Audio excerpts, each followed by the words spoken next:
Bueno, bienvenidos a todos al ciclo de Protenencia Activa y Presente del Programa Nacional de Tenencia Responsable y Sanidad de Perros y Gatos del Ministerio de Salud de la Nación. Desde el 2020 que venimos presentando estos ciclos de conferencias con distintos temas de zoonosis, de animales, de cuidadores de ganado, por ejemplo, de adiestramiento, de etología, y bueno, hay mucha temática también relacionada al cuidado de nuestros animales de compañía, temáticas técnicas y temáticas para el público general.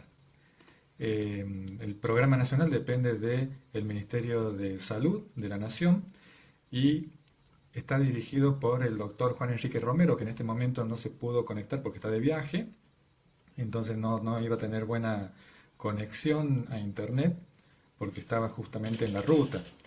Entonces, el doctor Romero es el que coordina el programa a nivel nacional. El programa tiene distintos ejes. Uno es el tema del control poblacional a través de la castración. Otro es el tema de la sanidad de animales de compañía a través de vacunaciones antirrábicas y desparasitaciones. Y el tercer eje del programa es la capacitación. Y este es una de las acciones que llevamos adelante en el programa en lo que refiere a la capacitación. Desde hace 3 años, ya en el 2020-2021 realizamos 15 y 16 charlas respectivamente en cada año, y esta es la novena charla del año, del 2022. Todas las charlas las pueden ver ustedes en nuestro canal de YouTube, que nos encuentran como Protenencia Argentina. Las charlas se graban y se suben ahí, las pueden ver gratuitamente cuando quieran.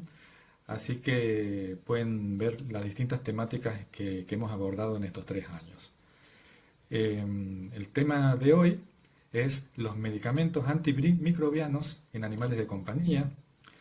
El disertante invitado es el doctor Nicolás Javier Literio, veterinario por la Universidad Nacional del Litoral, magíster en Ciencias Veterinarias, también por la Universidad Nacional del Litoral, doctor por la Universidad Complutense de Madrid, profesor en Farmacología Veterinaria por la Universidad Católica de Córdoba y la Universidad Nacional de Villa María, investigador en la Unidad Ejecutora IRNASUS de doble dependencia entre la Universidad Católica de Córdoba y el CONICET.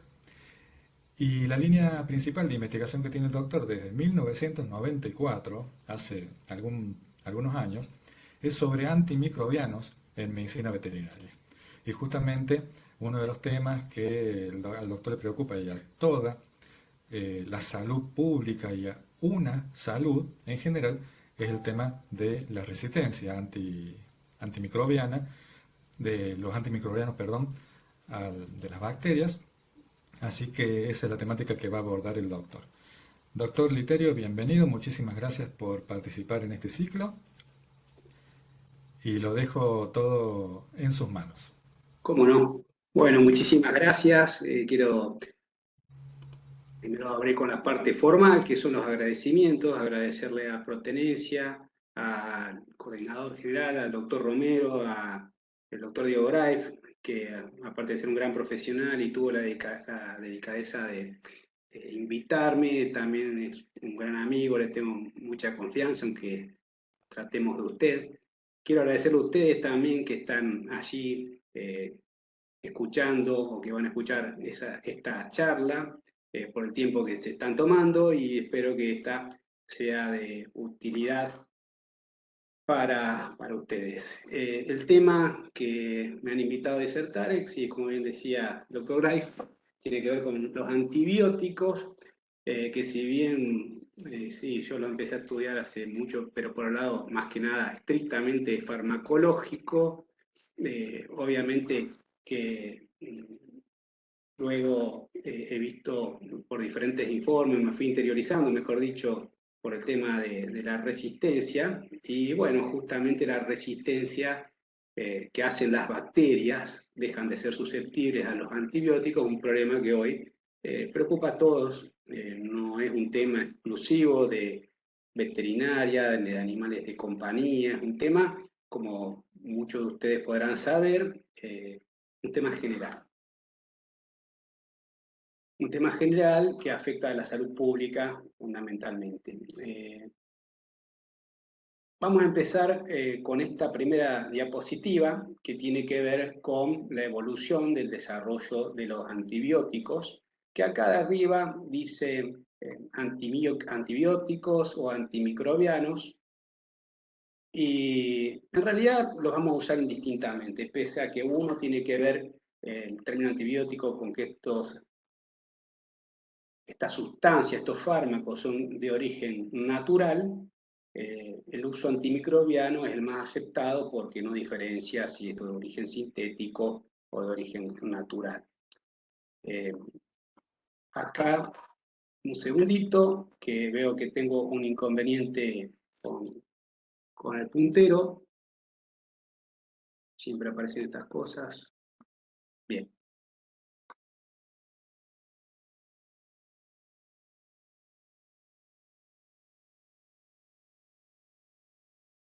Estoy viendo una barra sobre que no sé cómo sacarla, Diego. La barra superior, que me está Yo lo veo, entorpeciendo. no sé Ahí si está, los listo, listo, asistentes, listo, listo. Perdón, perdón. no sé si los asistentes los ven, pero yo no lo estoy viendo. Ahí está, perfecto. Bueno, Bárbaro. entonces, como digo, el término antimicrobianos o antibióticos es indistinto, lo vamos a usar en forma indistinta. Desde que apareció o que se descubrió el primer fármaco antibiótico, desde 1928, que fue descubierto por Fleming, hasta la actualidad, han evolucionado una cantidad importante, o han aparecido una cantidad importante de agentes de este tipo. Se empezó a usar realmente la penicilina en 1940 y gracias a la aparición y el empleo de ella se pudieron combatir muchas enfermedades infecciosas de origen bacteriano que causaban eh, enfermedades y muertes en las personas, en los animales, en los seres vivos en general. Como la penicilina, la de origen natural, que es esta que descubrió Fleming solo para gram positivos, para un tipo de microorganismos.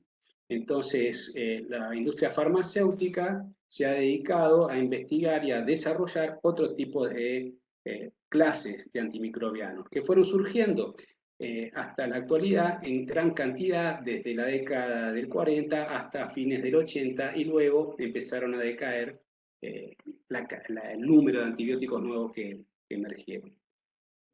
¿Por qué hay tantos antibióticos? Estos son algunas clases de antibióticos, que a su vez cada uno de estos tenemos más. ¿Por qué hay tantas? Bueno, porque hay diferencia de acción para el tipo de bacterias, algunos son para gram positivos, otros para gram negativos, incluso pueden tener acción sobre algunos protozoos, sobre microorganismos que se hacen intracelulares, eh, antibióticos de amplio espectro. Después hubo también mejoras en cuanto a la capacidad de llegar a diferentes partes del organismo y eso también tiene que ver con la duración del efecto farmacológico, es decir, una ventaja desde el punto de vista eh, farmacotécnico o también de biodisponibilidad. Se le fueron dando otras ventajas en la medida que había algunos que producían cierto tipo de toxicidad en el organismo, con el desarrollo y aparición de otros se fueron quitando esas toxicidades que producían, sobre todo a nivel renal, sin quitar la eficacia, y también es cierto que han aparecido mucho como consecuencia del negocio que esto implica en cuanto a ganancias para la industria farmacéutica. Como se han vendido mucho, ¿sí? Entonces, lógicamente, la industria farmacéutica ha estado abocada al desarrollo de estos fármacos. Pero a partir de la 2000 en adelante, o incluso antes, una década antes, como luego vamos a ver, ha bajado mm, significativamente la producción de antibióticos. En veterinaria, ¿en qué población se usa de animales? Bueno, tenemos que acá tener en cuenta que en medicina veterinaria hay diferentes grupos de animales. Uno que le llamamos de producción, que no tiene que ver con la charla de hoy, pero sí lo voy a mencionar por el uso del antibiótico. Y los otros que se usan son los animales de compañía o bien los silvestres. Donde más se usan son los animales de producción, y de ahí, de los animales de producción, lo que se crían en condiciones de confinamiento.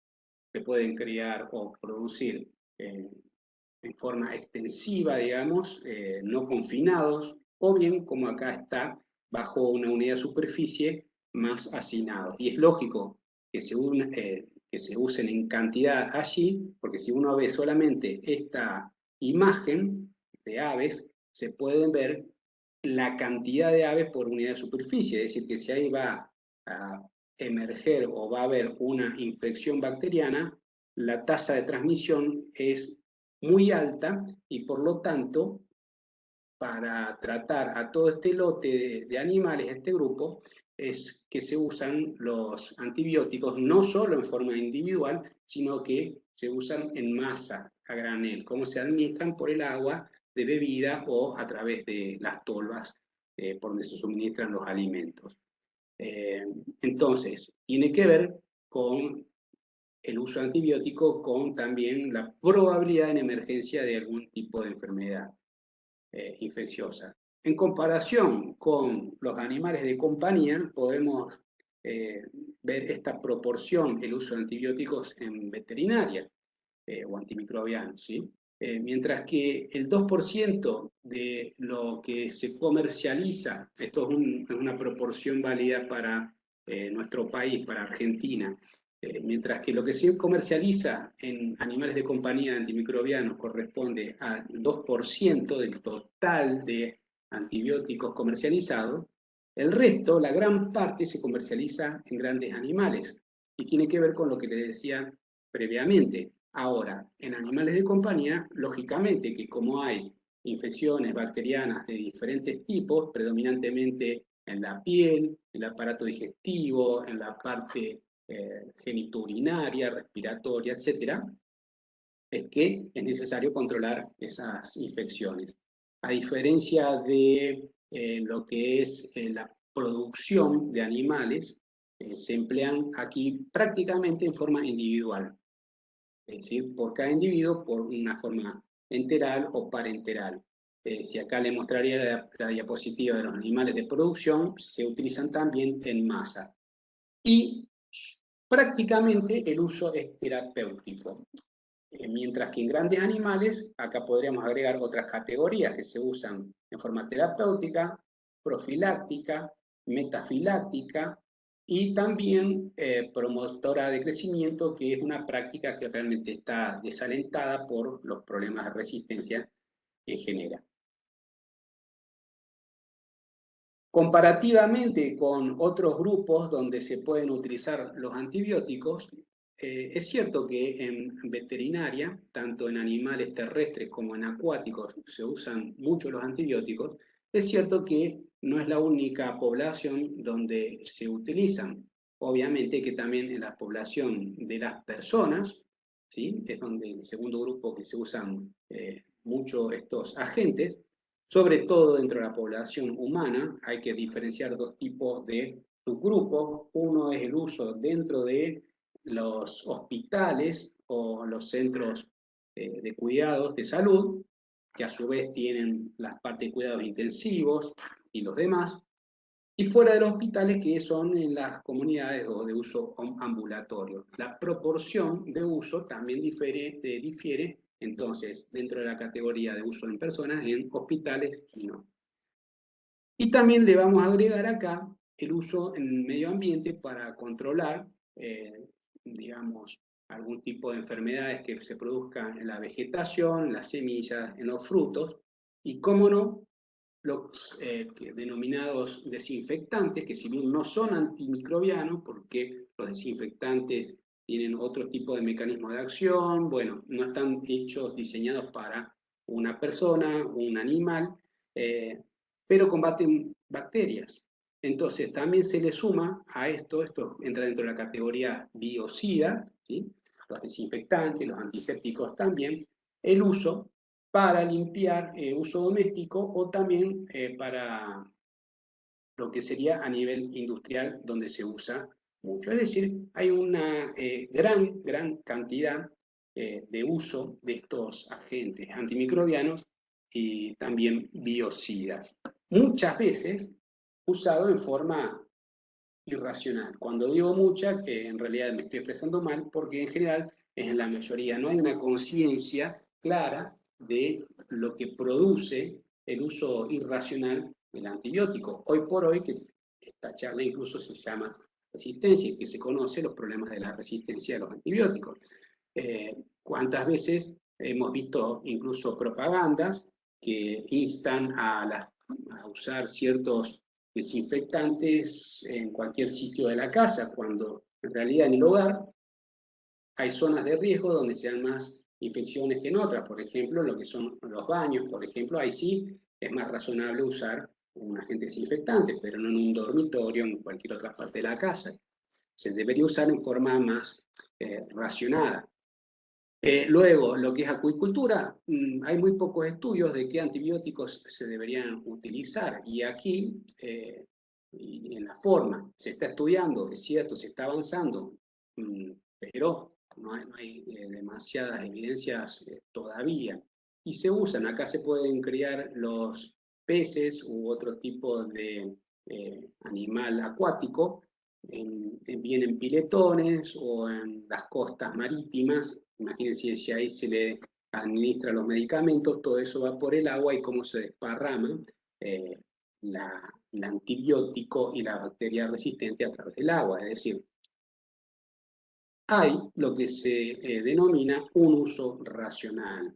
Acá la pregunta que hago es si es muchas veces necesaria. La realidad indica que muchas veces estos antibióticos o estos agentes los hemos utilizado simplemente por las dudas. Por las dudas. ¿Es racional? Bueno, un uso desmedido o irracional de antibióticos va a generar sí o sí un incremento en la velocidad de emergencia de la resistencia antimicrobiana. Y digo un incremento en la velocidad porque no es que la presencia del antibiótico o desde la primera vez que se empezaron a usar los antibióticos empezó el problema de la resistencia. La resistencia siempre estuvo, porque son mecanismos de defensa, como luego vamos a ver, que tienen los diferentes organismos para poder subsistir. Entonces, el uso irracional de antimicrobianos en cantidad o en forma no racional, como después vamos a ver en qué caso puede ser, genera un aumento en la velocidad de resistencia. Eso va a llevar a las fallas en los tratamientos de personas y animales, con aumento de la enfermedad, en la duración de la enfermedad. Hay que cambiar de antibiótico, eso lleva un aumento en el costo de la atención porque tiene que quedar más tiempo hospitalizado o internado la persona. También, lógicamente, que hay bacterias donde no se las puede combatir y por lo tanto generan mayores muertes que las necesarias. En el caso de la producción, un animal enfermo disminuye la producción, lo que nos va a llevar a que sigamos utilizando antibióticos, que si lo hacemos en forma irracional genera otra vez este círculo vicioso que en algún punto hay que cortar.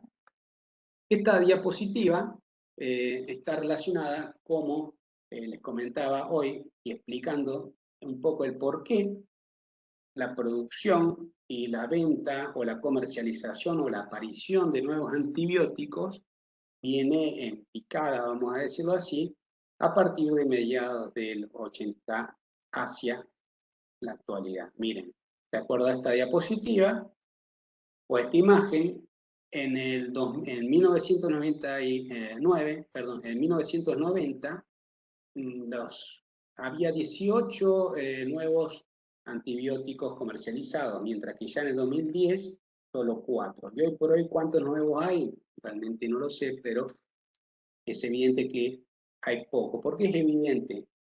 Cada uno de estos antibióticos o agentes antimicrobianos a la industria farmacéutica le ha llevado un tiempo en poder desarrollarlo, investigarlo y comercializarlo.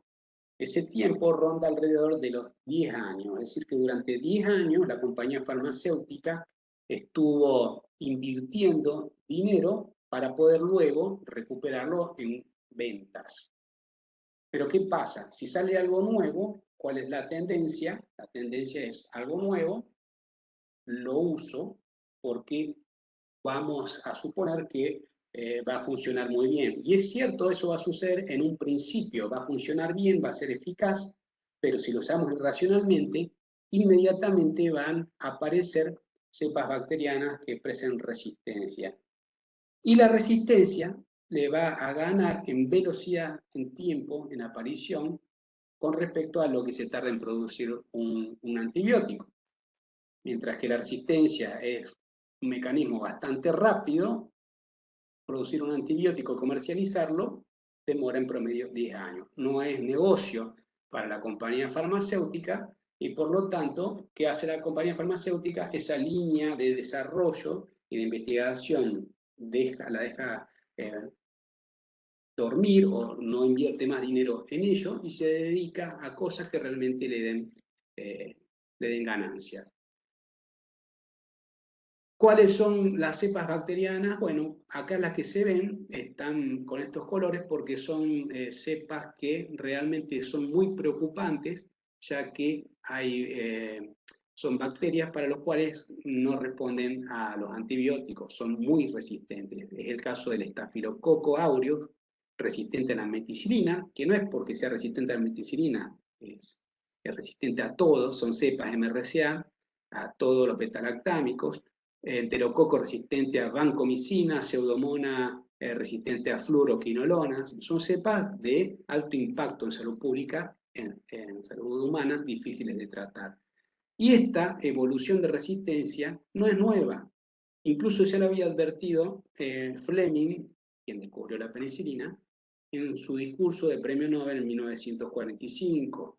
Había dicho que hay que tener mucho cuidado en el uso de los antibióticos porque podía generar resistencia. Pese a eso, parece que nadie hizo caso, prevaleció la comercialización, las ventas, el uso racional y bueno, hoy estamos como estamos. ¿Y cómo estamos hoy por hoy? Bueno, hoy estamos aproximadamente acá en esta línea de tiempo de la evolución de la resistencia, ¿sí?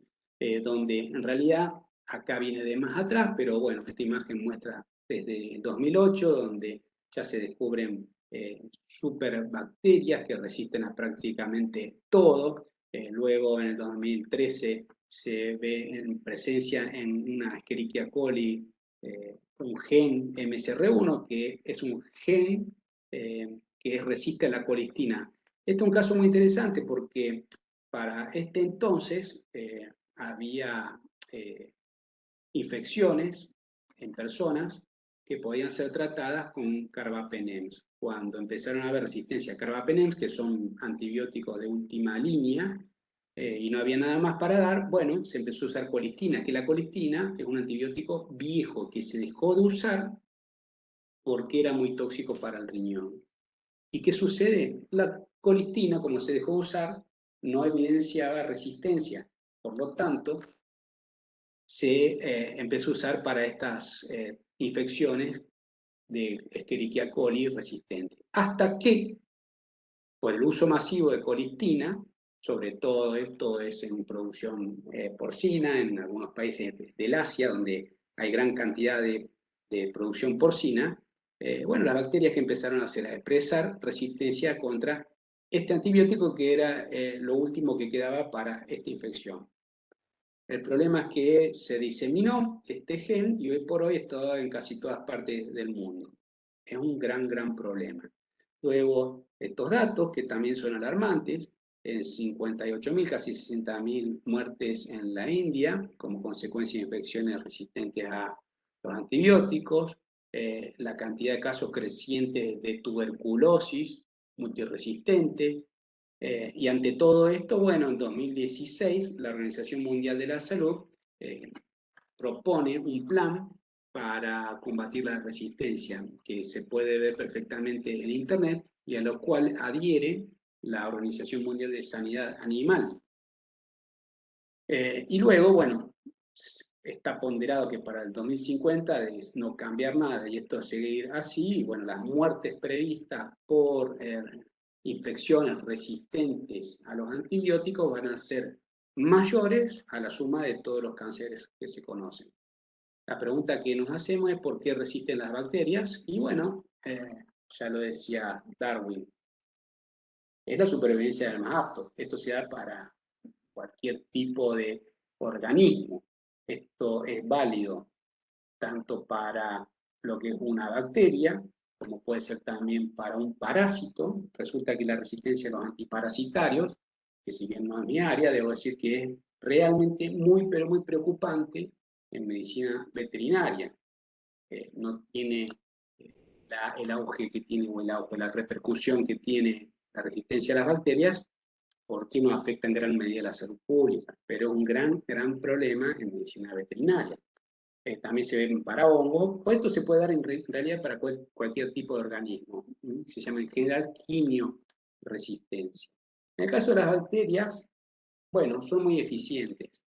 Resulta que en un cultivo bacteriano o en un foco infeccioso hay millones de bacterias.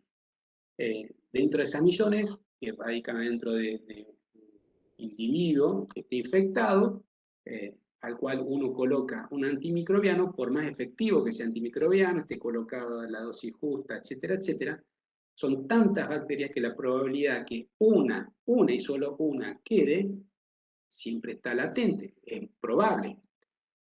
¿Y qué pasa si queda viva ella? ¿Por qué vive? ¿Por qué no murió? Porque es la más apta, es la que sobrevivió. Y la ventaja que tiene también es que como no necesita otro sexo para reproducirse, sino que se reproducen asexualmente, se empiezan a dividir y a producir otra generación. Y lo hacen rápidamente, 24 horas, 48, depende del tipo de cultivo, un poco más, un poco menos, pero lo hacen realmente muy rápido. Y lo drástico de todo esto, para nosotros, no para la bacteria, es que los genes que, cromosómicos que tienen, que la hizo sobrevivir, lo va a hacer transmitir a la descendencia. Por lo tanto, la generación venidera nueva bacteriana va a ser resistente a estos antibióticos. Es realmente un mecanismo muy eficiente para las bacterias y un gran problema para nosotros. ¿Qué mecanismos de resistencia hay? Bueno, hay 4 mecanismos clásicos, acá se nombra uno quinto que es el menos común, pero suponiendo que esto es una bacteria gram negativa, como dije hoy, bueno, están las positivas, las negativas, con su pared celular, su cromosoma, su material extracromosómico, que se llama plásmido, su maquinaria para sintetizar proteínas, etcétera. Bueno, a través de algunos de estos mecanismos va a hacerse resistente al antibiótico que es el que está acá en rojo. Entonces, supónganse, uno de los mecanismos es, primero hay que tener en cuenta que el antibiótico, cualquiera sea, tiene que entrar para poder actuar. Incluso los que actúan en la pared celular, por ejemplo, una penicilina, que pertenece al grupo de los beta-lactámicos, tiene que entrar y desde el espacio periplasmático de acá de la pared tiene que inhibir la síntesis proteica. ¿Qué pasa si la bacteria se hace impermeable? No puede entrar antibiótico y por lo tanto no tiene su acción bactericida o bacteriostático según el caso. Si entra, entonces aplica otro mecanismo. Por ejemplo, genera una bomba, una proteína de membrana que expulsa el antibiótico que ingresó, o bien activa una serie de enzimas muy eficaces que va a destruir químicamente el antibiótico y por lo tanto no va a tener su efecto. O bien va a cambiar en el sitio donde se une el antibiótico, puede ser en cualquier parte, pero acá los más comunes pueden ser en esta enzima que va a participar en la replicación del ADN, o puede ser acá en alguna parte del ribosoma bacteriano, cambia la estructura o el sitio donde el antibiótico se va a fijar y va a actuar, cambia ese sitio, cambia el sitio de acción, mal llamado receptor, pero bueno, va a cambiar y por lo tanto, al cambiar no se puede unir. Cuando no se une, no puede hacer nada el antibiótico. Fíjense que más allá de estos mecanismos, si nos fijamos, por ejemplo, en tetraciclinas, los mecanismos que participan para resistir a la tetraciclina, tenemos acá la impermeabilización, tetraciclina participa acá también en la bomba de flujo, y en la modificación del sitio de acción. Si vemos beta-lactámico, bomba de flujo, enzimas inactivantes, etc. ¿Qué quiero decir? Que no es que para cada grupo o clase de antibiótico actúe un mecanismo, sino que actúan varios mecanismos. Por lo tanto, la probabilidad de resistir por parte de las bacterias aumenta. En el caso de los beta-lactámicos, lo que se mostraba ahí a continuación, estas enzimas se llaman beta-lactamasas, ¿sí? Es un ejemplo nomás de todos estos mecanismos que pongo en relieve por la importancia que tienen. Las beta-lactamasas hay de diferentes tipos, acá dice más de 400 descubiertos hasta la actualidad, de las cuales la mitad son de espectro extendido, ¿sí? Es decir, son de lo que se denominan BLE, que resisten a la gran mayoría de los beta-lactámicos. Beta-lactámicos, para quienes no sepan cuáles son esos antibióticos, tienen del grupo de las penicilinas, por ejemplo, la penicilina, una amoxicilina, una ampicilina, hay muchas más. Luego tienen las cefalosporinas, que hay diferentes generaciones, tienen los monobactamas, tienen las carbapenems, es decir, es un grupo químico muy complejo, muy grande de antimicrobianos. Y son justamente, resisten gracias a la acción de estas enzimas, beta-lactamasas o carbapenemasas, de acuerdo de cuál se trata. Por ejemplo, las cito porque son de alta frecuencia de aparición en salud pública, en medicina, en la parte de producción animal se sabe que existen y cada vez se están viendo con más frecuencia en las poblaciones de pequeños animales, donde en realidad tiene que ver con el uso antibiótico. No sé si lo aclaré en algún momento, pero el uso de ese antibiótico en grandes animales genera una gran cantidad de resistencia en grandes animales y la pequeña proporción de uso en pequeños animales, uno pensaría que en realidad casi no hay resistencia, pero no. Hay resistencia, aunque se use poco. Y no tiene que ver exclusivamente con el uso en esa especie, luego lo vamos a ver. Por ejemplo, acá en 1998 se descubrió que de un animal, un perro, que tenía una cistitis, una infección urinaria con Escherichia coli, era resistente a una cantidad de antibióticos porque tenía esta cepa BLE, que significa beta-lactamasa de espectro extendido, lo que pasa es que está en inglés, por eso se abrevia diferente. Esto luego se transmite a la población humana y ahí es cuando vemos los problemas también de falla de antibióticos en personas. Entonces son reservorios de resistencia los animales, lógicamente. Desde el punto de vista genético, la resistencia es natural, es decir, tiene todas las condiciones naturales para resistir, aunque no sea en presencia de antibióticos, o bien la va a adquirir a la resistencia porque tiene la capacidad de adaptarse la bacteria a ese entorno adverso, van mutando los genes cromosómicos, que acá se ven, no este plasmídico, el cromosómico, y el tema es que cuando muta, expresa ese gen resistente, se va adaptando, luego este cromosoma es el que es transmitido verticalmente a la descendencia, o sea, persiste, es problemático. O bien pueden prestarse los genes, los microorganismos, aceptan genes desde otros, desde el entorno, por ejemplo. A ver, son clásicos los mecanismos de transferencia de genes, de resistencia o no, pero bueno, están en estas categorías de transducción, conjugación, transposición, ¿sí? Son los clásicos mecanismos de transferencia. Supongamos una bacteria que se ha lisado, libera en el medio todos estos genes y luego los acepta una bacteria. Si esta parte del cromosoma, esta parte genética, tenía una secuencia de ácidos nucleicos que inducen resistencia, lo puede tomar esta bacteria y por lo tanto hacerse esa especie bacteriana resistente. O bien pueden prestárselos vía este virus que se llama bacteriófago, o bien mediante pilisexual, que se llama conjugación, ¿sí? Un tipo de bacteria de una especie incluso diferente a otra, una salmonela, pone una Escherichia coli, le transfiere material genético del plásmido a otra especie, ¿sí?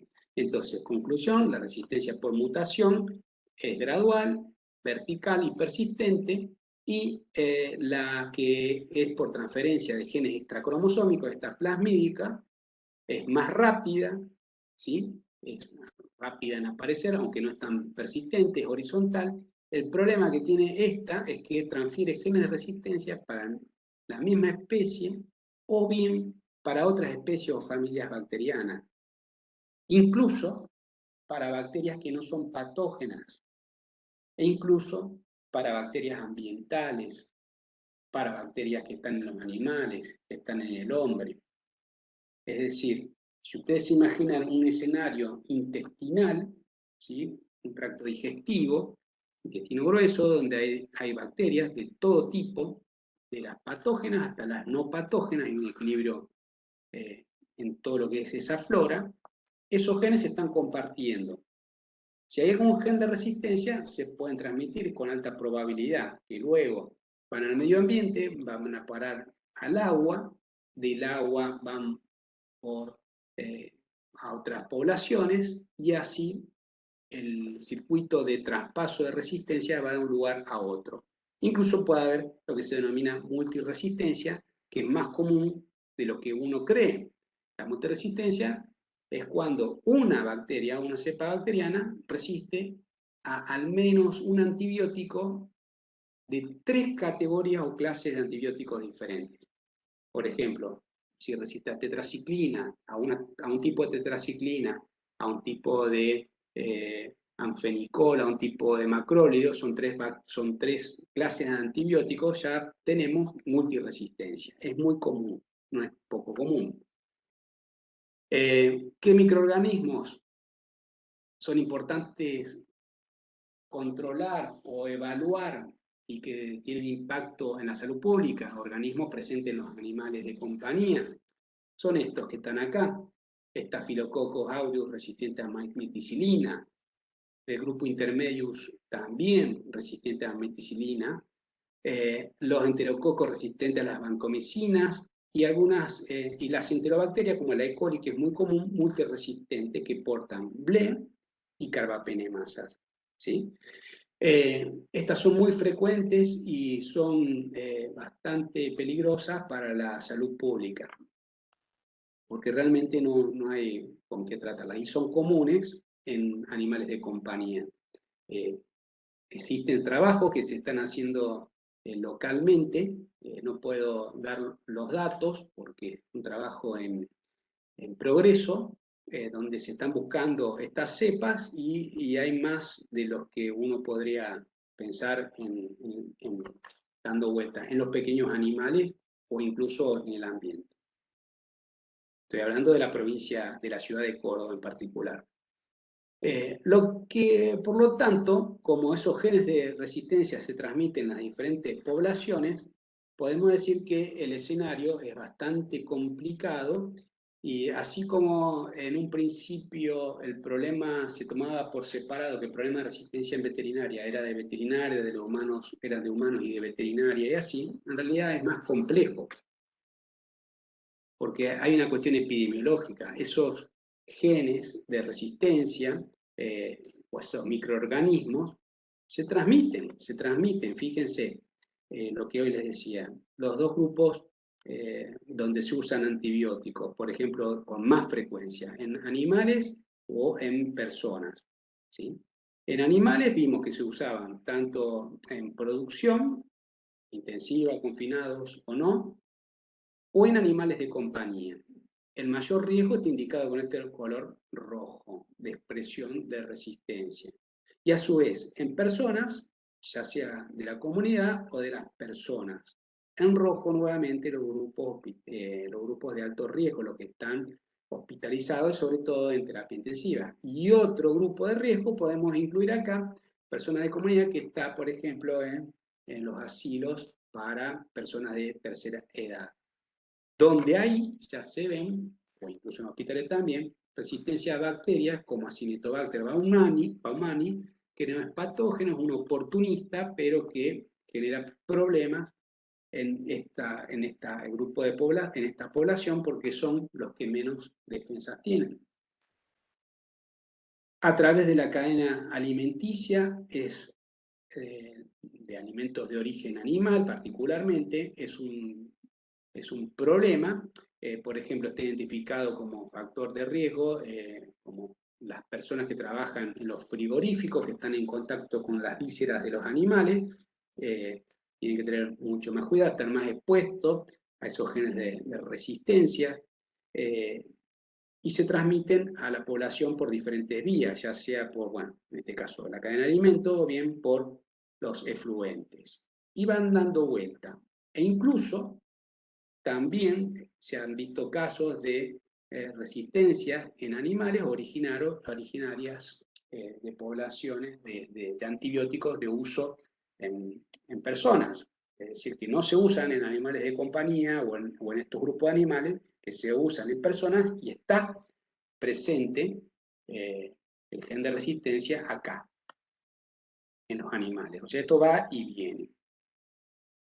Es así que la OMS, la Organización Mundial de la Salud, en 2018 arma una estructura de uso de antibióticos de acuerdo a los que hay que prestarle más atención porque son antibióticos de escasas alternativas para el tratamiento de infección bacteriana. Por ejemplo, la OMS clasifica antibióticos de importancia crítica, muy importantes, y los importantes. Luego, los de importancia crítica en otros niveles que son de máxima prioridad y gran prioridad. Esto en base a si se cumplen algunos de estos requisitos. Por ejemplo, son de importancia crítica, como aquí está señalado, si para ese antibiótico hay escasa alternativa de tratamiento en infecciones bacterianas graves en personas. Hay pocas alternativas. Son los denominados antibióticos de último recurso. O bien hay una elevada probabilidad de transmisión de bacterias o los genes desde fuentes no humanas como el del ambiente, de los humanos o demás, de los animales, perdón. Y a su vez, dentro de la importancia crítica, si se dan estos tres requisitos que afectan a un gran número de personas, se usan mucho, o bien hay grupos de riesgo en la comunidad de las personas y hay elevada transmisión de resistencia, se van a clasificar como de máxima prioridad. Acá está la lista completa, los antibióticos o antimicrobianos de importancia crítica que cumplen con los dos criterios y eh, los tres,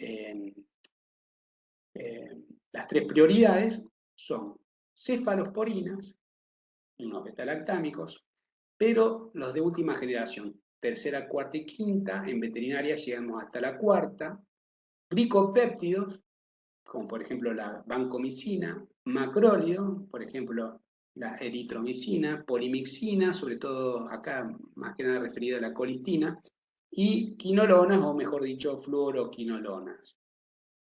Es decir, que pensemos, los veterinarios que estamos en la audiencia, si se usa alguno de estos antibióticos de rutina o no, o con qué frecuencia se usa en las clínicas veterinarias.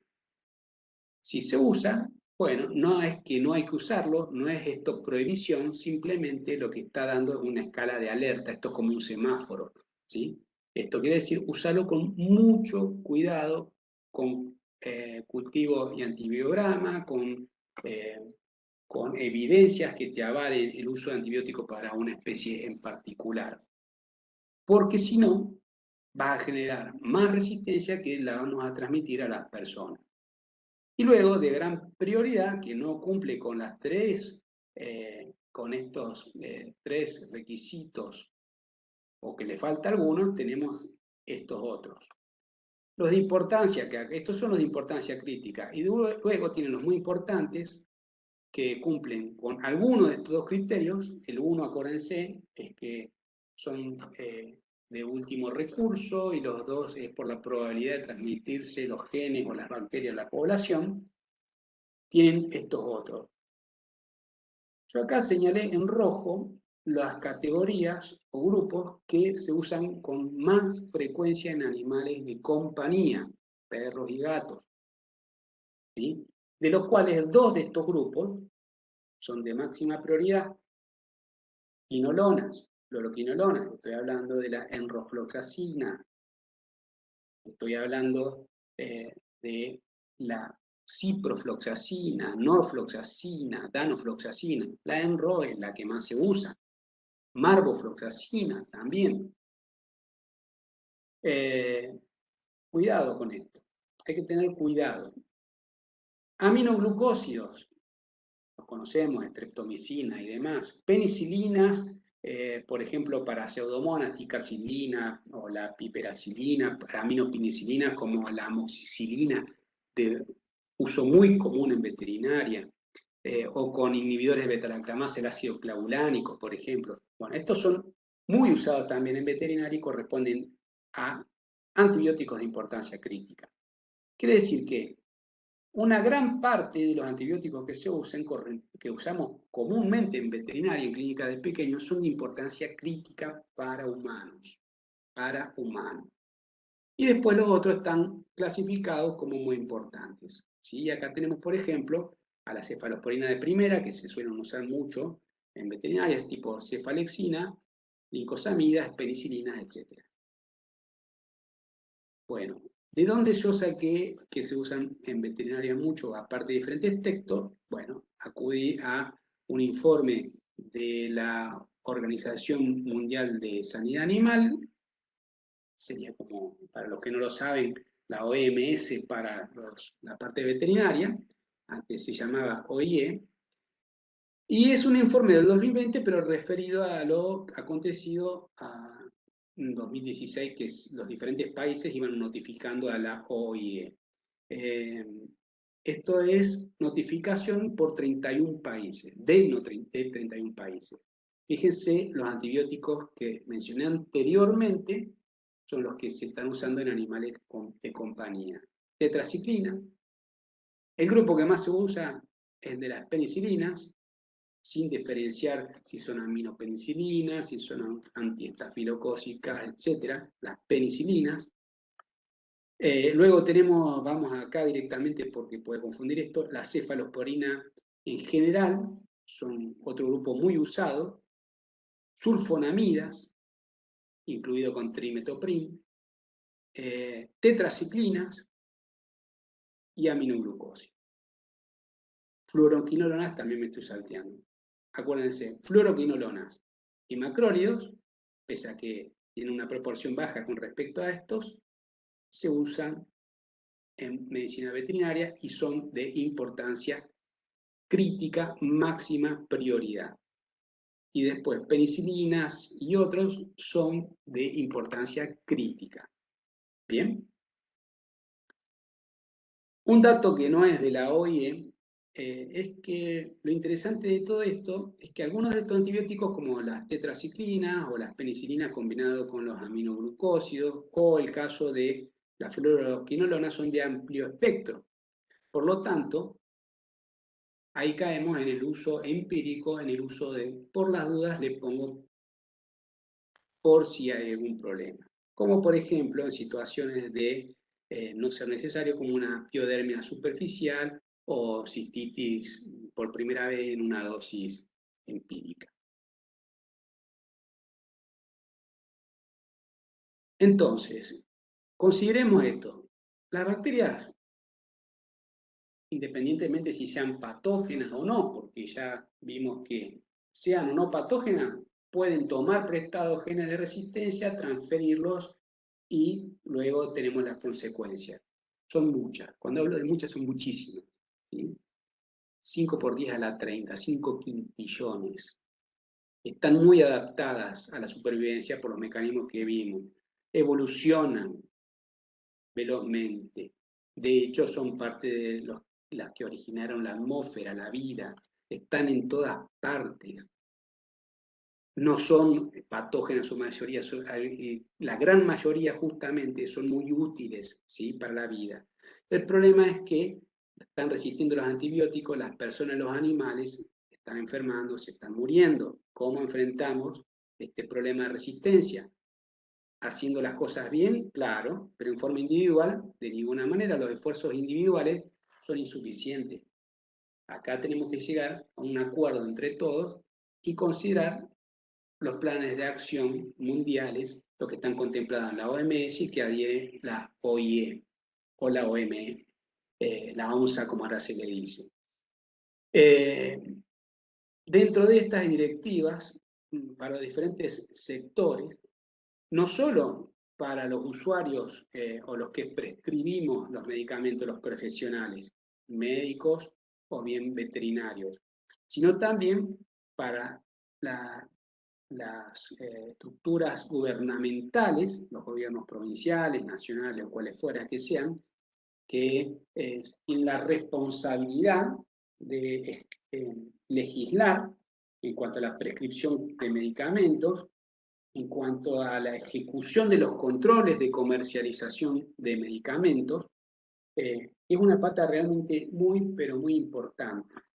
La industria farmacéutica también, la fábrica de alimentos. ¿Qué alimentos? Bueno, esto se refiere a los alimentos para animales. Sobre todo esto está diseñado para países donde se le colocan antibióticos comercialmente a los animales que se destinan para producción y consumo humano.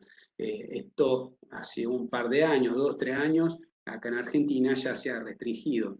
Las distribuidoras también tienen que ver y ser conscientes en que, bueno, si bien es un negocio dejar 10 frascos de antibióticos al precio de 7, bueno, hay que ser consciente de la magnitud y la repercusión, mejor dicho, de eso. Pero bueno, toda una cadena, porque a su vez, ¿quién controla a eso? Y a su vez hay profesionales que compran, etcétera, etcétera. El tema es que tenemos que hacer todo. Y los usuarios de antimicrobianos, también los usuarios tienen que respetar las prescripciones profesionales. No hay nada que pueda hacerse por separado en alguno de estos sectores y en un país que trabaje bien. Tiene que ser en forma global. Global. Acá, más que en cualquier otra parte, entra el concepto, en importancia, tener en cuenta el concepto de una salud. Una salud. ¿Cuál es el camino a seguir? Para ir redondeando y finalizando, el camino a seguir es tener en cuenta este concepto del uso racional de antibióticos, que a continuación lo voy a desarrollar un poco. Tomar conciencia de la gravedad. La resistencia, desde que uno es estudiante, se le enseñan estos conceptos en las facultades, pero resulta que después uno parece que no le da importancia. Bueno, hay que tener en cuenta que las personas se están muriendo, que no están haciéndole efecto los antimicrobianos. No le están haciendo efecto. ¿Qué podemos hacer? Bueno, hay que tomar conciencia, usarlos racionalmente. ¿Y qué es uso racional? Bueno, muchas veces el uso racional no es solo hacerlo en forma correcta en cuanto a la dosis, a la frecuencia de administración, a la elección del antibiótico. El uso racional tiene que ver con no usarlo. Sí, no usarlo. ¿Cuántas veces se usan los antibióticos por las dudas? ¿Cuántas veces? Entonces tenemos que llegar al diagnóstico, tenemos que evaluar la necesidad real de uso. Miren, hace unos años en Europa se ha hecho una encuesta en los ciudadanos donde se les preguntaba qué tomaban cuando tenían gripe. Y el 40% de los europeos dijeron que tomaban antibióticos contra la gripe o resfriado, cuando se sabe que el resfrío o la gripe está predominantemente causada por un virus. El antibiótico no haría nada. Bueno, hay gripes que obviamente se complican, bueno, eso es otro cantar, pero por la duda tomaban antibióticos. Ante esto, empezaron las campañas de la Comunidad Europea, donde hacían esto. Me parece muy, muy lindo para mostrar, porque, por ejemplo, ¿nos protege esta armadura contra los resfriados de la gripe? No. Los antibióticos tampoco. ¿Nos protege un protector solar contra los resfriados de gripe? No. Bueno, un antibiótico tampoco. ¿Y un antivirus de computadora? Tampoco. Bueno, los antibióticos menos. Entonces, tener consideración de qué es lo que estamos tratando. Uno de los casos que damos por dar el antibiótico es ante un caso de fiebre, síndrome febril. Es cierto que en la mayoría de los casos la fiebre está causada por una infección de tipo bacteriana, pero hay fiebre que es de origen no bacteriano. Puede ser viral, micótica, por protozoo, en forma inmunomediada, por alguna neoplasia, algún cáncer u otras. Es decir, hay fiebre de origen no bacteriano. Entonces, acá hay que revisar el diagnóstico y la necesidad de uso de antibióticos. Luego, incluso tienen casos de infecciones que habría que dar antibióticos sin fiebre, aunque son, gracias a Dios, raras o las menos frecuentes. Cuando ahora sí decidimos usar un antibiótico, hace falta, bueno, hay que considerar varias cosas. Está basado el uso antibiótico según el diagnóstico. Si bien uno lo que tiene y lo que por las dudas ante una enfermedad bacteriana, lo que vamos a darle es un antibiótico de amplio espectro, bueno, hoy por hoy lo que se recomienda es usar un antibiótico con el espectro más reducido y dirigido hacia la especie bacteriana problemática. Por eso el diagnóstico, que obviamente que se complica desde el punto de vista clínico. Acá vamos a tener que ir al laboratorio. Y si tenemos que elegir por resultados, por ejemplo, de un antibiograma, y ahí aparece un antibiótico de última aparición, de última generación, vamos a tratar de no usarlo. Lo vamos a conservar, lo vamos a reservar para casos extremos. Vamos a usar algunos de los otros antibióticos que nos indica el antibiograma como sensibles y que también tengamos que tener otra consideración. En lo posible, cuando sea posible, porque sé que esto tampoco es factible siempre, hay que realizar los cultivos y antibiogramas, que esto tiene varias utilidades cuando es posible usarlo. En forma pretratamiento, bueno, con fines de diagnóstico y el mejor tratamiento posible, pero también post-tratamiento en forma inmediata para validar o cambiar el antibiótico que yo elegí al inicio del tratamiento, o bien, ¿por qué no? Si hay productores de animales, por ejemplo, criaderos caninos, como una actividad de vigilancia para ver cómo está la susceptibilidad dentro del establecimiento, susceptibilidad bacteriana. Esto se usa más en animales de producción, pero bueno, puede que hayan acá dentro de los animales de compañía gente que tenga criaderos. Esto hay que contemplarlo seriamente. Les llegan el resultado del antibiograma, bueno, acá no solamente es cuestión de considerar susceptible o resistente, sino también si llegan en concentraciones y a tiempos adecuados los antibióticos al foco infeccioso. Por ejemplo, si hay una enfermedad, una infección por una Escherichia coli, una cistitis, una infección renal, que es algo muy común, es sabido que un aminoglucósido, una streptomicina, una micacina, una taubromicina por vía oral, es lo mismo que no darle nada, porque no va a llegar. Y eso es que el antibiograma me puede dar sensible. Eso tiene que ver con lo que acá figura con farmacocinética. Se absorbe, se distribuye en concentraciones adecuadas, se metaboliza, llega sin ser metabolizado en concentraciones adecuadas al riñón. Son todas preguntas que hay que hacer y para eso se estudia en farmacología en la facultad. Entonces, no solo la parte de farmacodinámica, que es esta susceptibilidad, sino que integralmente la parte cinética y dinámica. Y por otra parte, también el estado inmunitario del animal. Los animales inmunocompetentes, bueno, tenemos, hay una mejor respuesta al antibiótico que un inmunosuprimido. Las dosis, las pautas posológicas, el antibiótico elegido será diferente. Es por eso que acá está esta tríada, donde considera la relación entre, entre el microorganismo y el hospedador, si es inmune o no con respecto a este microorganismo. Que no cause toxicidad, porque esto es otro, puede ser muy bueno el antibiótico cinética y dinámicamente, sirve para un inmunosupresivo, pero resulta que es muy tóxico. Bueno, también se tiene en cuenta. Y la otra, que sea seguro para el medio ambiente, aspecto que cada vez se tiene más en cuenta. Por ejemplo, sitio de infección, ¿cómo llegan los antibióticos? Bueno, primero, una vez que se absorbe el fármaco, el antibiótico se distribuye por vía sanguínea. Ahora hay que ver si llega en concentraciones adecuadas al sitio donde se aloje el microorganismo. Va a ser más difícil de que el antibiótico llegue a una bacteria que se aloja intracelularmente que a una extracelular, porque va a tener que pasar más membranas y se le va a dificultar esa llegada al sitio de infección. Y si llega, tiene que llegar en concentraciones adecuadas y que permanezca por tiempos adecuados. De ahí no lo voy a explicar ahora, pero el uso o la clasificación de antibióticos, concentración o tiempo dependientes. Por ejemplo, un beta-lactámico, penicilina, amoxicilina, ampicilina, etc.,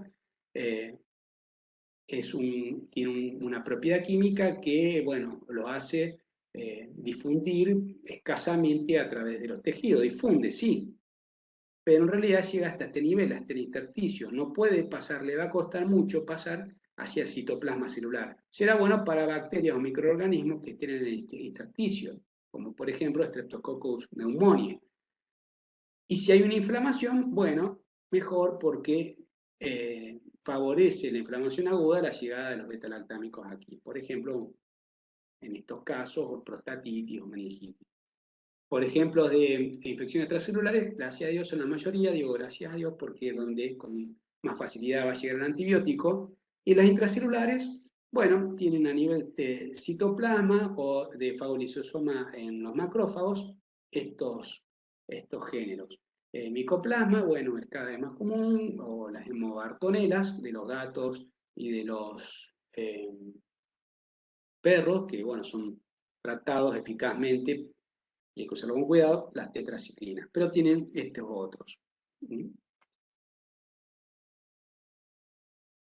Otra recomendación, si bien se usa en forma terapéutica, predominantemente los antibióticos, hay casos donde se pueden usar en forma profiláctica.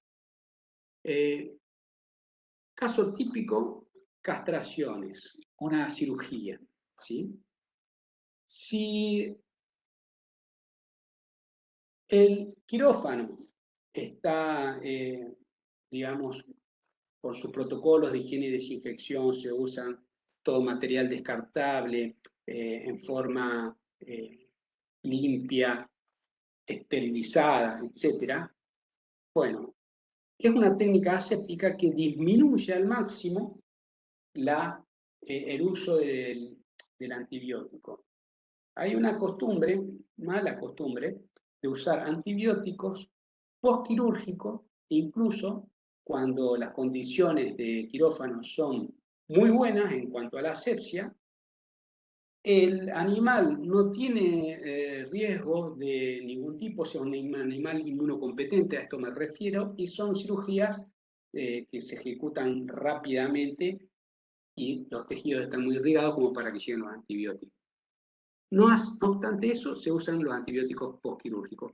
Ejemplo clásico en las ovarioesterectomías o en las castraciones de gatas o de perras. ¿Cuál es la necesidad de usar el antibiótico postquirúrgico si el quirófano está acondicionado perfectamente? En todo caso, habría que plantearse usarlos en forma prequirúrgica. Por ejemplo, como es común en medicina humana, es una práctica habitual. Una tesis que, bueno, que la hizo la doctora Sara Saga no hace mucho, evaluamos justamente, junto a ella, el uso de la cefalotina, que es una cefalosporina de primera generación, en perras sometidas a castración, no esterectomía, con un estudio PKP, es decir, se hizo la parte cinética y la dinamia, probando la sensibilidad o cuál era el perfil de resistencia de estafilococos dérmicos que puedan contaminar las heridas. Entonces, se ha visto que una dosis de cefalotina a 25 miligramos kilo, una dosis única, solamente una, por vía intravenosa, 1 hora previo al inicio de la cirugía, ¿sí? Es suficiente para llegar a concentraciones superiores a la concentración inhibitoria mínima de los estafilococos de piel, e incluso esa dosis se mantiene 9 horas por administración. Una barbaridad. Cuando sabemos que una cirugía, una castración, dura menos de 1 hora, en el peor de los casos. ¿Y luego qué? Y luego nada, no se le utiliza nada. Otra recomendación, el uso extraindicado, que también se llama extrarrótulo, extralabel, de antibióticos. ¿Esto qué es? Los típicos casos de cuando yo quiero usar un antibiótico o cualquier fármaco que no se comercializa en veterinaria, que se comercializa en medicina humana, y lo extrapolo, lo pongo en un animal. Cuidado con eso, porque los que saben algo de farmacología saben que hay diferencias en cuanto al metabolismo de los fármacos, hay diferencia de capacidad para absorber los fármacos en velocidad, en metabolizarlo bien digo, y en eliminarlo. Y todo eso va a influir en los perfiles de disposición plasmática del fármaco a través del tiempo. Esto es inventado, pero lo que suele suceder es que una dosis, por ejemplo, de un antibiótico que se usa en humanos es el que está en rojo, que dura este tiempo, supónganse 16 horas, a la misma dosis, corregida por unidad de peso, puede llegar a durar menos. O al revés, como ustedes quieran, depende del caso. Lo que hay que garantizarse es que supere la concentración, que puede estar por acá, la concentración inhibitoria mínima eficaz. Inhibitoria mínima para el patógeno en cuestión. Para hacer esto, bueno, hay que sacar información, hay que tener en cuenta la evidencia disponible, si es eficaz, si se ha seguido luego el animal en cuanto a si no tuvo reincidencias, etcétera, etcétera. Empíricamente se hace bastante esto porque como en realidad los antibióticos en general no son muy tóxicos, bueno, uno sobredosifica. Pero les digo, hay que tener cuidado y hay que leer un poco de farmacología para hacer eso. La fecha de vencimiento. Bueno, ¿cuántas veces uno posterga la fecha de vencimiento de los fármacos que uno pueda tener en el consultorio? Bueno, 1 mes más, 2 más. A ver, ¿por qué existe la fecha de vencimiento? Porque pasado dentro de ese periodo, el fármaco, que es una estructura química, va a ser viable, no se va a degradar, no se va a transformar en otra cosa, no va a poder perder potencia, no va a perder eficacia. A partir de la fecha de vencimiento en adelante, la pérdida de eficacia va a ir incrementándose. Entonces, para un antibiótico, sobre todo para un antibiótico, que deja de tener eficacia después del periodo de vencimiento, es un problema, porque estaríamos subdosificando al animal y por lo tanto vamos a aumentar la probabilidad de resistencia bacteriana. Para antibióticos, los que están vencidos se tiran directamente. Y los otros fármacos también no se deberían usar. Pero cuidado con los antibióticos que estén vencidos, porque muchas veces podemos llegar a sudosificar. Y por último, lo otro que tenemos que ir haciendo es manejar los casos clínicos en las dosis, en la frecuencia de administración, duración de tratamiento, etcétera, de acuerdo a la evidencia que exista. Esto es medicina veterinaria basada en la evidencia. No es solo en el me parece. Anduvo bien, vi que este antibiótico anduvo bien para este caso, por lo tanto sigo con mi mismo esquema. Bueno, no siempre los animales vuelven como para saber si realmente anduvo bien el tratamiento, porque a lo mejor se curó clínicamente, pero una cosa es la cura clínica, otra cosa es la cura microbiológica. Lo ideal es leer lo disponible, y en lo que es evidencia, bueno, hay de todo tipo de trabajo, todas son válidas, desde un informe de caso clínico, que ustedes mismos lo pueden hacer desde su experiencia, comentarlo, compartir la información, hasta estudios un poco más complejos, como son los de meta-análisis, por ejemplo, donde la evidencia es más robusta. Siempre que ustedes vean estudios de meta-análisis publicados en revistas científicamente avaladas, sin impacto, etcétera, etcétera, bueno, son estudios con una evidencia contundente. Y por último, está la última diapositiva, ya no los canso más, para los propietarios, si es que hay algunos aquí. Tengan en cuenta el viejo dicho, prevenir es mejor que curar. Entonces, tengan a su animal con las vacunas al día, con las desparasitaciones, con todo lo que el veterinario le recomiende, ¿sí? Dentro del plan sanitario, a fin de que el animal se enferme. Si se enferma por una infección bacteriana, se le debe administrar antibiótico. Esto hace justamente la tenencia responsable de las mascotas. Y si se enferma, no inventen, acuda al veterinario, porque le podemos dar o algo tóxico que le haga mal, o algo que uno cree que no le hace nada, pero resulta que le estoy pudiendo generar un problema de resistencia. Y la otra, siga al pie de la letra las indicaciones del profesional. Los intervalos, la dosis, la duración del tratamiento. Ah, lo vi bien, entonces ya le dejé de dar el antibiótico. Bueno, pero puede que todavía, como dije hoy, una cosa es la cura clínica, pero todavía haya un foco bacteriano que está ahí latente, que si no sigo el tratamiento, en algún momento eso va a crecer. Cuidado. Haga caso al veterinario, acuda al veterinario y haga caso, que para eso ha estudiado.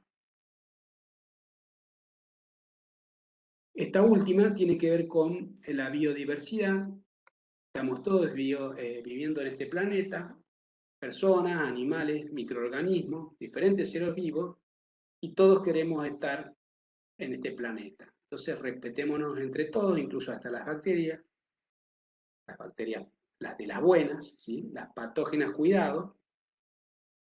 Cuidemos al planeta y creo que va a ir todo mejor. Muchas gracias por la atención. Creo que se me hizo un poco extenso. Espero que no se hayan dormido. Muchas gracias. Espero las preguntas. Bueno, muchísimas gracias, doctor. Excelente la presentación. Saludan también acá en el chat. Muchas gracias por la conferencia, clara, muy clara.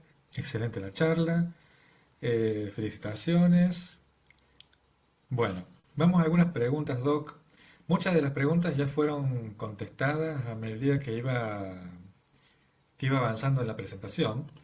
Así que, como por ejemplo la duración del tratamiento antibiótico, etcétera, etcétera. Así que algunas de las preguntas las vamos a pasar por alto. Eh, Hay algunas, por ejemplo, que puede que son, tengamos o no respuesta. Por ejemplo, A ver. si hay relevamiento de bacterias resistentes a nivel nacional, ¿sí? Y si hay algún banco de bacterias multiresistentes también a nivel nacional. No, a ver. El SENASA tiene un programa de vigilancia, el SENASA, que creo que todos conocen, tiene un programa de vigilancia y resistencia a los antibióticos que comenzó en el 2015, pero está prácticamente dirigido a la población animal de mayor riesgo, que son los animales de consumo. Entonces, SENASA en forma oficial no tiene datos. Podrán tener algún laboratorio particular que tenga una colecta de cepas bacterianas y haga un seguimiento de resistencia, pero no son datos oficiales. Eh, Realmente sería muy interesante que se pueda expandir hacia los pequeños animales, Ujú. pero hasta donde yo sé, no hay. Pues también acá Oficialmente, de laboratorios oficiales. hay otra pregunta que está relacionada con este tema, si los cultivos de bacterias multiresistentes son de notificación obligatoria. No, no, pero sería obligatoria, no, nadie las exige por eso, pero sería muy, pero muy interesante eh, poder notificarlo obligatoriamente al SENASA, así como SENASA tiene los programas de notificación para rabia y otras enfermedades. Bueno, sería más que interesante, considerando el problema, ¿no?, de resistencia. Estamos realmente en pequeños animales, en estas cuestiones, muy retrasados comparado con lo que sucede en el mundo de los animales de producción. Pero es cierto también que cada vez hay más evidencias. Si uno busca, encuentra y van a ver los informes de resistencia de cepas multiresistentes en animales de compañía. Bien. Sí, y en una de las presentaciones hacía mención, doctor, de una salud. Les voy anticipando que para el mes de septiembre vamos a tener como disertante a la doctora Natalia Casas, que es la responsable del Programa Nacional de Zoonosis del Ministerio de Salud de la Nación, y que es una de las 12 veterinarias a nivel mundial eh, que integra el panel de expertos de alto nivel de una salud, que está integrado por 26 especialistas, 12 de ellos son veterinarios. Bueno, y una de de esas veterinarias, la doctora Natalia Casas, que va a participar en el mes de septiembre en una charla sobre una salud. Una pregunta del doctor Prioto, que lo debe conocer usted, doctor Literio. No lo conozco. Dice que en el caso de los cultivos y antibiogramas, si se pueden acelerar los tiempos de entrega de los resultados, ya que normalmente oscilan entre 7 y 10 días, tiempo muchas veces excesivo para recetar como para cambiar el antibiótico elegido. Sí, O muchas es veces cierto. solo lo usamos en casos recidivantes o cuando ya se probaron varios y no funcionan. Sí, eh, es mi respuesta, digamos, no es comparable con la gente que trabaja, los bioquímicos, la gente que trabaja en laboratorio, ellos saben mejor, podrían responder si quieren a través del chat, dar una mejor precisión a la respuesta. Va a depender siempre del tipo de bacterias. Hay bacterias que que llevan más tiempo de incubación y de las pruebas de susceptibilidad. De ninguna manera es algo es algo rápido, es, lleva por lo menos 2 días, 3 días, pero tengo entendido que no es para todas las bacterias lo de los 7 días. Eh, en general, yo entiendo que se pueda cortar un poco, pero no tanto. Lo cierto es que de nada sirve los resultados del antibiótico 7 días después, cuando la duración del tratamiento estimado son 5 días, 6 días. Sí, muchas gracias, doctor. La doctora Gabriela pregunta sobre cuál sería el método recomendado para descartar los antibióticos vencidos. El método, Sí, si el es residuo método, patógeno. Yo creo que se claro, debe referir a eso. mire, muy linda pregunta. A ver, hay categorías de residuos, ¿no?, que lo deben saber. Están los residuos patógenos, están los residuos peligrosos. Lo que son los frascos, estos entran en la categoría de residuos peligrosos, no patógenos. Sin embargo, no tengo una respuesta final porque yo no sé qué destino se le dan a los residuos peligrosos. Entonces, para quedarse más tranquilo uno, lo mejor sería colocarlo en residuos patógenos, que eso tiene un tratamiento luego que directamente va a inactivar el antibiótico con absoluta seguridad. Ante la duda yo lo pondría en patógeno. También tengo entendido que hay algunas farmacias que ofrecen el servicio de recolección, o sea, uno tiene que ir a la farmacia y colocar ahí el medicamento en cuestión.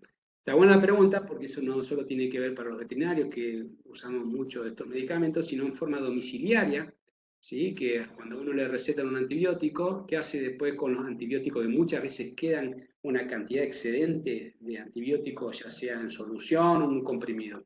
Lo tira a la basura común y corriente. Eso no debería ser así. Eso tendría que ir sí o sí a esas farmacias que estoy diciendo, porque eso sí que genera un residuo peligroso para el medio ambiente. A campo también, eso a campo no tiene que ir a la basura. Eso, digamos, va patógeno. Ante la duda va patógeno. Pero es un residuo peligroso, no es patógeno. Muchas gracias, doctor. Ana pregunta si las lesiones conocidas como parches calientes, muy frecuentes en los Golden, por ejemplo, si es eficaz el uso de la cefalexina, además del tratamiento tópico. Si es eficaz o no eficaz, y del caso en particular. Está indicada, ¿sí? Por lo cual la cefalexina me haría pensar que debería ser eficaz. Ahora, si ya, lo cierto es que si ya no hace efecto el antibiótico por un uso, digamos, empírico, empírico o con evidencia a la dosis indicada y todo, no anda, bueno, directamente no probar a una mayor dosis ni cambiar empíricamente otro antibiótico, lo mismo que algunas otitis que son recidivantes y demás, al primer tratamiento que falla, o la cistitis hay un montón de casos de cistitis por enterobacterias que son muy, pero muy resistentes en pequeños animales. Bueno, ahí no hay que inventar nada, no funciona. Lo óptimo sería hacer el antibiograma de entrada, ¿no? Pero claro, demora unos días el antibiograma. Entonces, ¿qué voy a usar? Un antibiótico que a mí me parezca que deba andar, o que me parezca o sé que funciona. Pero si no funciona, eso me lo va a decir el antibiograma. Entonces, la cefalexina, bueno, debería andar, pero si no anda, ¿qué hago? Hago un antibiograma directamente. ¿Y qué le doy? Un antibiótico por vía local, como bien lo está haciendo, y uno sistémico, pero con capacidad dentro de aquellos que me indica el antibiograma, de llegar en concentraciones efectivas al sitio de infección, puede ser un macrólido, puede ser una quinolona, una tetraciclina, no por nada, esos son antibióticos que se usan comúnmente en medicina veterinaria. Bien, muchas gracias. Bueno, una pregunta está relacionada con el tema de estas denuncias que nos se hacen, ¿no es cierto?, sobre si la resistencia a antimicrobianos está distribuida a nivel mundial de la misma manera o hay países más afectados que otros. Bueno, eso, a ver, sí, hay países eso está de la mano con la condición socioeconómica de cada país, con las regulaciones que se hagan. Pero, a ver, Europa, la Comunidad Europea que tiene 27 países, más otros tres que también le integran, por 30 países de ingresos altos, muchos de ellos, y el nivel de resistencia a antibióticos es alarmante, es alarmante.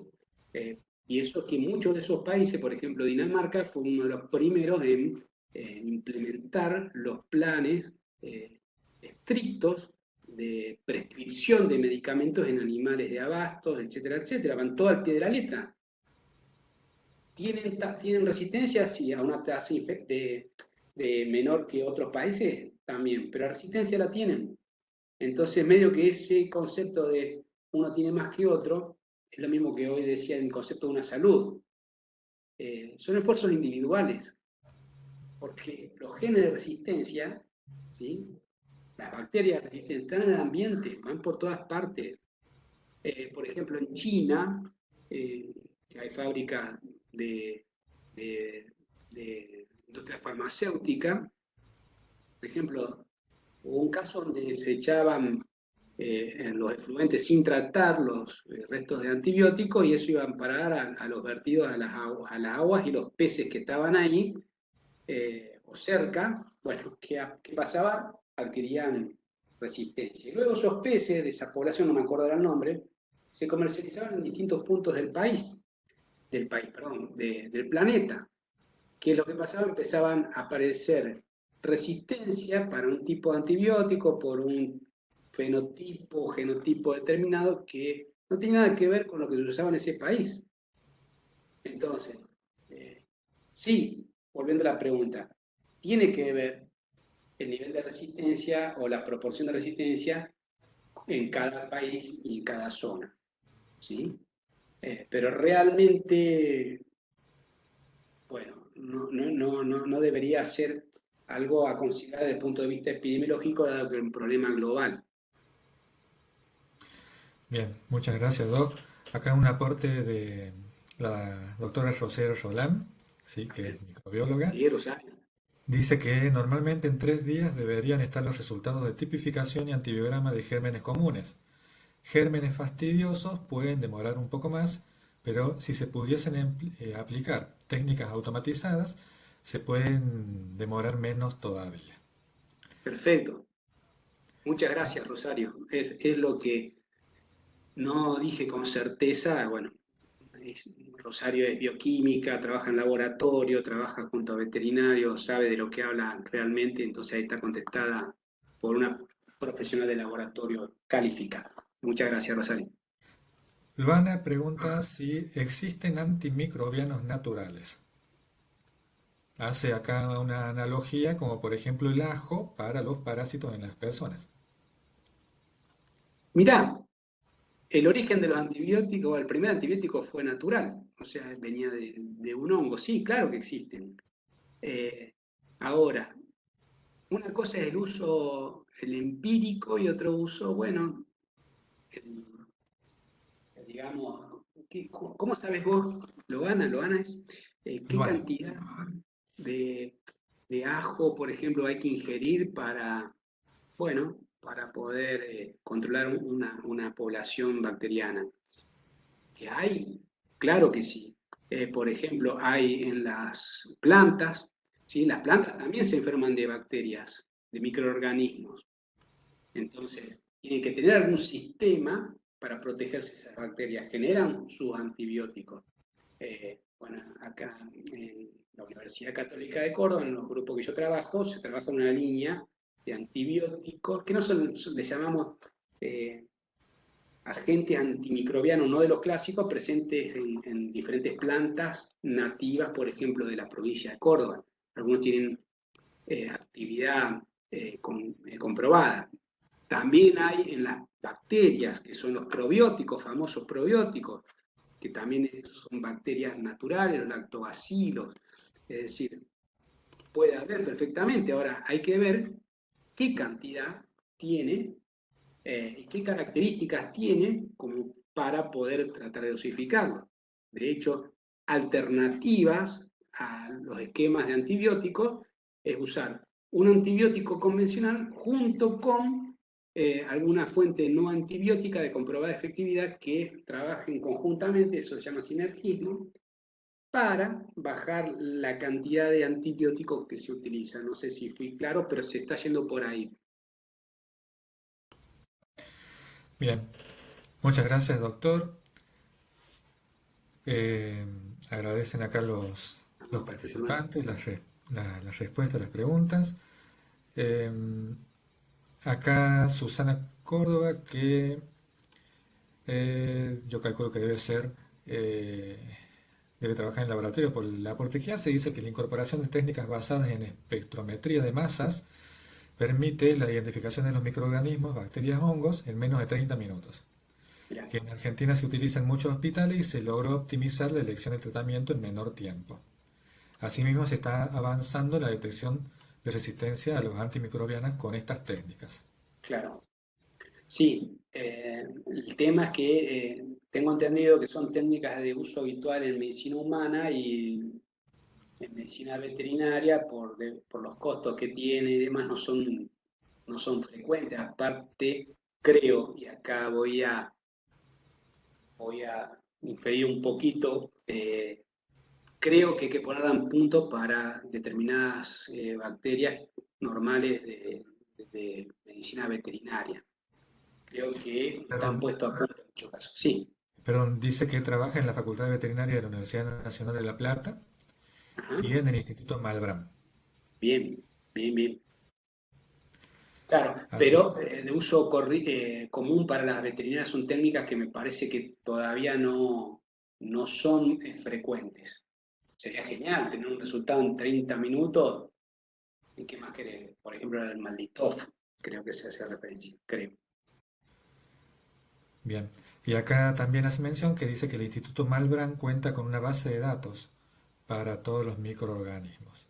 Claro, el plan no me acuerdo ahora el acrónimo, que lo tiene desde hace años, antes que el programa de SENASA, que el SENASA tiene un programa de vigilancia, lo trabaja junto con gente del Malbrán. Dice que la Facultad de La Plata está comprando un Malditov, que debe Ajá, ser sí, este este equipo. equipo que hacía referencia. Así que bueno, ya llegará también a los laboratorios de veterinaria de cada rincón del país en algún momento. El servicio, no el equipo, es algo monstruoso, muy caro. Ojalá que llegue el servicio. Sí. Bueno, doctor, muchísimas gracias por la conferencia, excelente, felicitaciones de parte de todos los participantes también. Muchas gracias por la deferencia de participar en este ciclo de conferencias de protenencia del Ministerio de Salud de la Nación. Le comentamos a todos los participantes que esta charla está siendo grabada y en los próximos días la vamos a subir a nuestro canal de YouTube, que nos van a encontrar como Protenencia Argentina. Muchísimas gracias, doctor, nuevamente. Gracias Dieter, a un usted, a amigazo. todo el amigo Diego Graef, que no me tutea, pero bueno, también le agradezco realmente a los asistentes, ¿no? Que estuvieron acá presentes, espero que le haya sido de utilidad. Bueno, muchas gracias y buenas noches para todos. Buenas noches, buenas noches.